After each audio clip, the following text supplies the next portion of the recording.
Yo les bros et bienvenue à tous sur ma nouvelle review du chapitre 1030 de One Piece. J'espère que vous allez bien, ça va parfaitement dans mon cas puisque aujourd'hui Kid et Law dévoilant l'éveil de leur fruit du démon pour la toute première fois. Le comble de la hype est que pour le prochain chapitre, le 1031, l'arc de Wano Kuni atteindrait apparemment son climax, touchant le point ultime et culminant de cette aventure qui nous fait vibrer depuis plus de 3 ans désormais. J'imagine que vous avez autant hâte que moi, alors n'attendons plus et commençons cette review. Pensez juste à liker cette vidéo pour m'aider à mieux la référencer et comme d'habitude à vous abonner à la chaîne pour ne rater aucune des futures sorties de théories et de reviews. Un merci infini à vous et retournons enfin à Onigashima.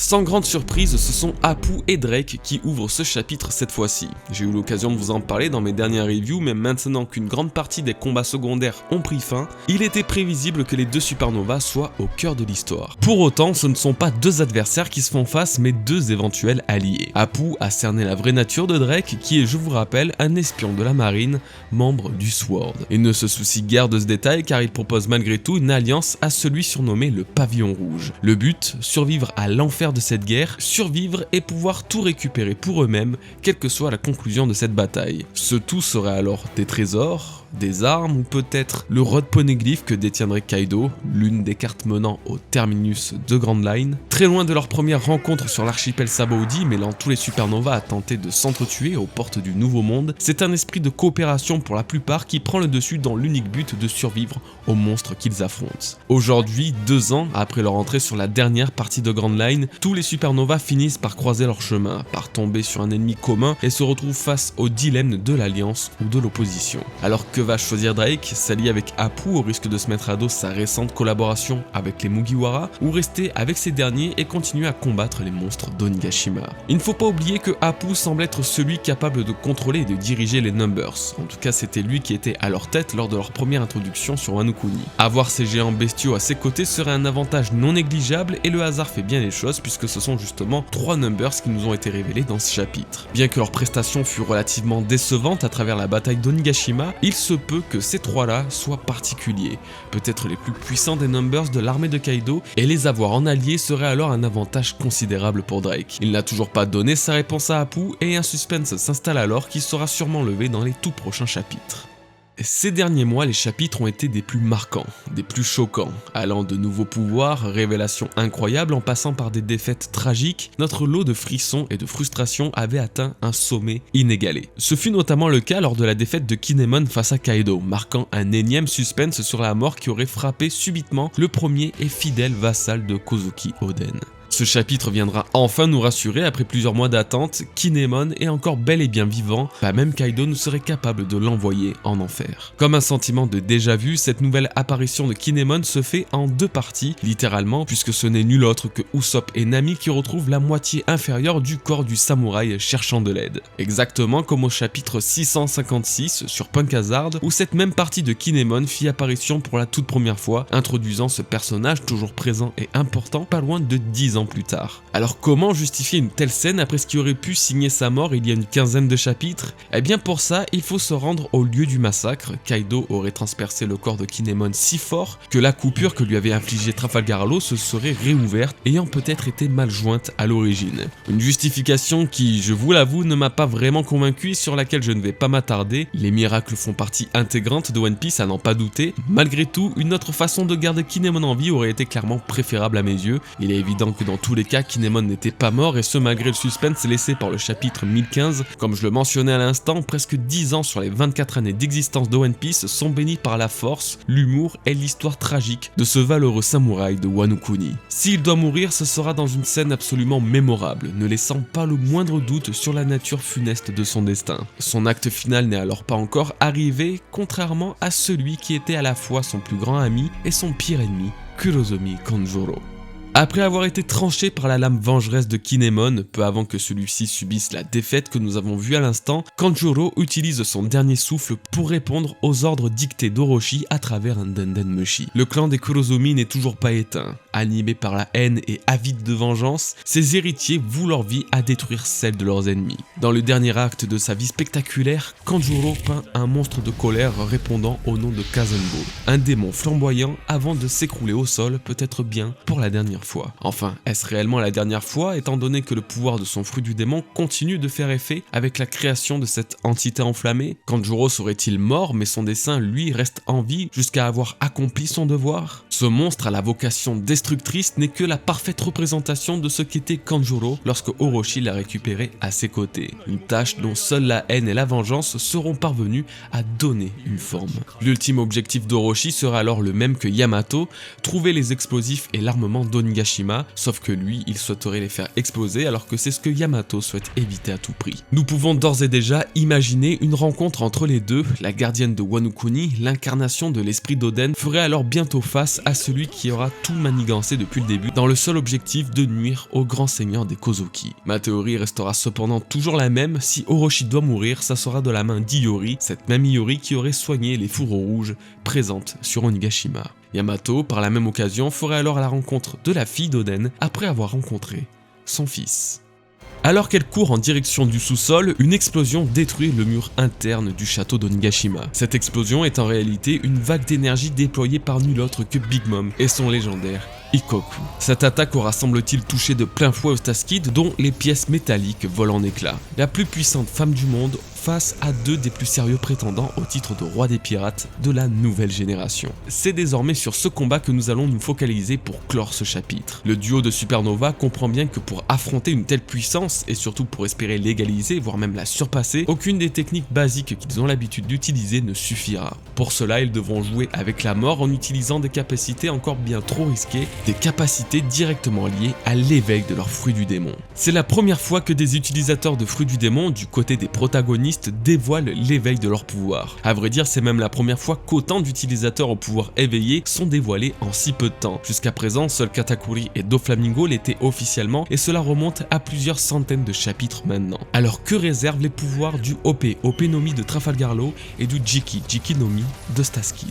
Law utilise Kroom, une version réduite et condensée de sa room habituelle qu'il peut tenir dans une seule main et semblable à une petite orbe d'énergie. Il utilisera ensuite Anesthesia pour l'enduire sur son épée à l'image du haki de l'armement. Grâce à cette technique, il pourra transpercer la peau de Big Mom, pourtant presque aussi invulnérable que celle de Kaido, à en juger la facilité avec laquelle elle a brisé la lame d'un puissant géant d'Elbaf. À l'intérieur de Big Mom, Law peut enfin dévoiler l'étendue des pouvoirs de sa Kroom en utilisant Shockwave, une technique dont l'utilisation et les effets rappellent le Gamma Knife, mais amplifié plusieurs dizaines voire même plusieurs centaines de fois. L'éveil de son OP Nomi est alors une technique à la puissance incroyable, très loin de ce qu'on pouvait imaginer.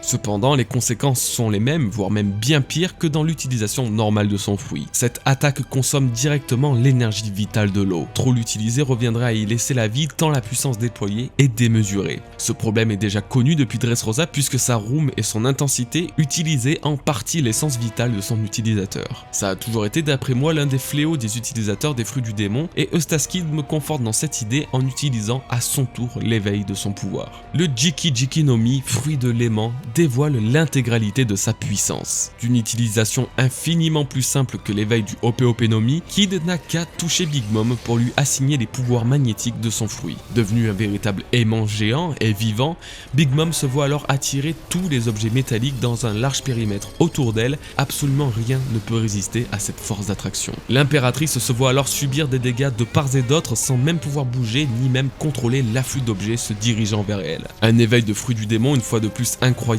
pourtant très loin de ce que l'on a pu voir par le passé, et ça c'est une information cruciale dans la compréhension de l'éveil des fruits du démon, mais également dans l'idée de ce que sera véritablement l'éveil du Gomu Nomi, l'éveil de Luffy.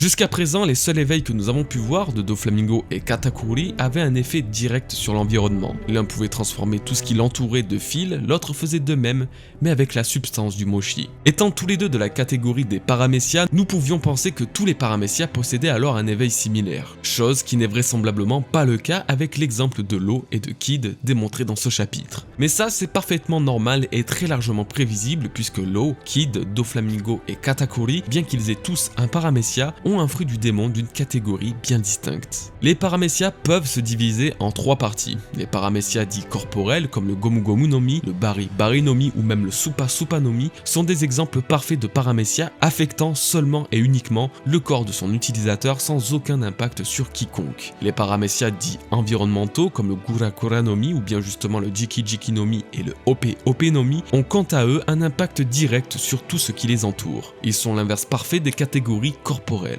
Pour finir, les paramécias dits productifs tels le Ito Ito no Mi, le Mochi Mochi no Mi ou le Doku Doku no Mi sont des pouvoirs capables de générer un élément ou une substance. Des fils, du mochi ou du poison, ce sont la catégorie des paramécias qui se rapprochent le plus en réalité des logia.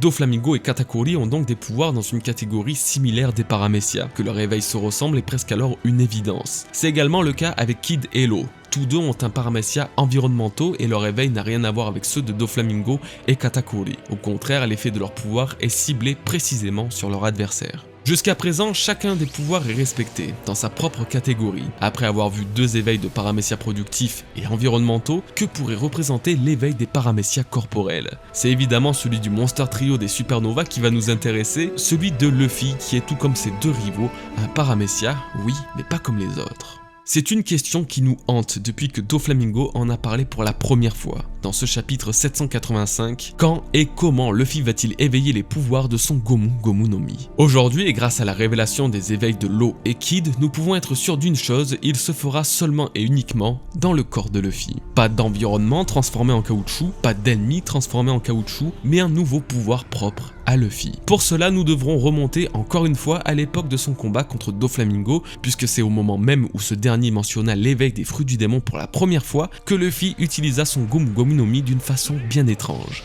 Alors qu'il vient de recevoir un coup de pied enduit de haki de l'armement par Doflamingo, son corps, également protégé par cette forme de haki, a gardé ses propriétés caoutchouteuses. Un véritable exploit quand on sait à quel point le haki de l'armement est censé durcir la peau. Il est donc parvenu à combiner l'élément de son fruit et du haki pour résister aux coups de son adversaire. Dans l'arc qui a suivi, celui de Whole Cake Island, le premier combat de Luffy a démontré une fois de plus son utilisation combinée du Gomu Gomu no Mi et du haki. Face à Crackers, il utilisa son Gear Force, Tankman, pour piéger le Sweet Commander dans son propre corps. Comme une version évoluée de ce qu'il a pu proposer face à Doflamingo, son corps enduit de haki de l'armement était alors à la fois dur et mou d'après Crackers, ce qui l'a rendu insensible même aux armes tranchantes, l'une de ses premières et principales faiblesses. Il s'agirait donc là d'aperçus de ses premiers pouvoirs défensifs de l'éveil de son Gomu Gomu no Mi. Son corps entier, tout en gardant la résistance du haki de l'armement, pourrait se déformer à volonté sous les coups de ses ennemis, quelles que soient les attaques et les techniques utilisées contre lui. De cette façon, Luffy deviendrait littéralement insensible pendant le temps d'utilisation de son éveil, bien que l'énergie consommée soit absolument colossale et ne puisse durer indéfiniment. Mais ça ne serait pas la seule facette de son éveil, évidemment. C'est l'une de mes principales théories sur l'éveil du Gomu Gomu no Mi que j'ai pu vous dévoiler il y a de ça 2 ans. Luffy pourrait créer